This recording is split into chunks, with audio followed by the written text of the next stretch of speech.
आज 11वां दिन है और 11वें दिन के बाद भी जो ताज़ा तरीन जो ट्रंप साहब का जो बयान आया है, 2-3 बयान आते हैं। CBS से आपने जिक्र किया, एक उन्होंने प्रेस कॉन्फ्रेंस की है और उसमें उनके जो तजादात हैं वो क्लियरली अब अंडर फोकस आ रहे हैं। यानी कि अब देखें हर तरफ ये सवाल हो रहा है कि ये जंग कब तक चलेगी, क्योंकि एक असेसमेंट तो ये हो गया है कि जितनी ये जंग लंबी चलेगी उतना जो है वो तबाही मचेगी पूरी दुनिया में, उसका इम्पैक्ट तो होना शुरू हो गया है। पाकिस्तान का भी आपने जिक्र किया, हम उस पर बात करेंगे।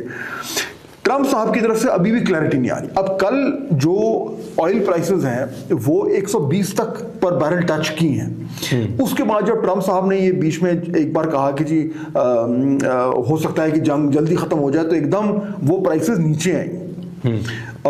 कल ये भी खबर आई कि G7 जो है वो अपने जो उनके ऑयल रिजर्व्स हैं उसको शायद वो मार्केट में डाल दें। तो कल वो एक मुख्तलिफ तरह के बयानात से जो वॉलेटिलिटी हमें नजर आई है ऑयल मार्केट में, यानी कहाँ वो 80-85 था, फिर एकदम वो 100 के करीब गया, फिर वो 120 तक गया और फिर अल्टीमेटली वापस आकर तकरीबन 90 के आसपास वो बंद हुआ। ये भी क्लैरिटी नहीं है कि ट्रंप साहब के बयान के बाद हुआ है, ये जो G7 कंट्रीज ने एक अनाउंसमेंट किया है, ये मैं जो पढ़ रहा था ना वो ये सारों का इम्पैक्ट हुआ है, मिक्स करके हुआ है कि एक सेंटिमेंट हुआ कि शायद ये जो सूरत हाल बनी है ये ज़्यादा देर ना चले और ट्रंप साहब जो है वो कोई तरीका निकालने